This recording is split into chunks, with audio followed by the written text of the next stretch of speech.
По сравнению с той территорией, Российский депутат и председатель Комитета Госдумы по образованию и науке Вячеслав Никонов во время ТВ-передачи «Большая игра» 10 декабря на Первом канале заявил, что территория Казахстана – это большой подарок со стороны России. Казахстана просто не существовало, Северный Казахстан вообще не был заселен, Но казахи и так далее. Они существовали, да, они существовали гораздо южнее, и, собственно, территория Казахстана – это большой подарок со стороны России, Советского Союза. Там. В свою очередь, МИД Казахстана 12 декабря вызвал временного поверенного в делах РФ в Казахстане Александра Комарова по этому поводу. Российскому дипломату была передана нота с позицией МИД Казахстана, говорится в сообщении министерства. На ноту первым откликнулся другой российский депутат Евгений Федоров.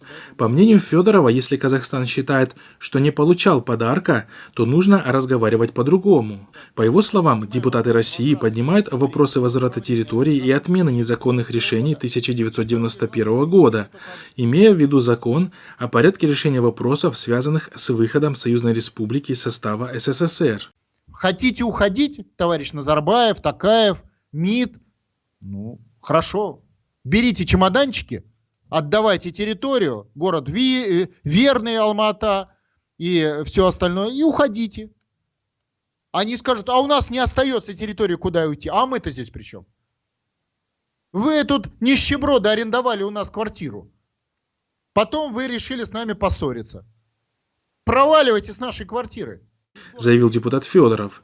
Заявление депутата Никонова поддержал также и скандально известный депутат Владимир Жириновский.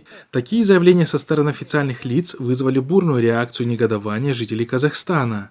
В соцсетях пользователи требуют запрета на территории Казахстана деятельности российских СМИ, а также было потребовано объявить высказавшихся депутатов персонами нон-грата. Человека, персоны нон-грата, какие-то дела. Персона нон-грата это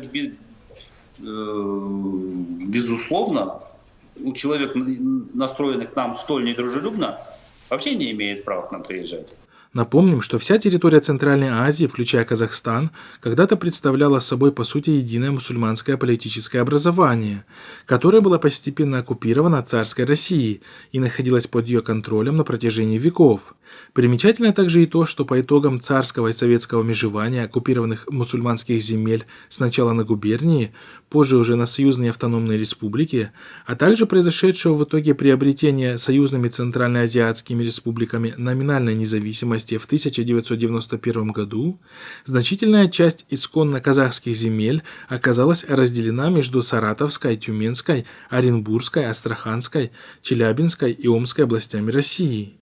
Будут какие-то территориальные претензии, то Казахстан имеет все основания предъявить территориальные претензии российским.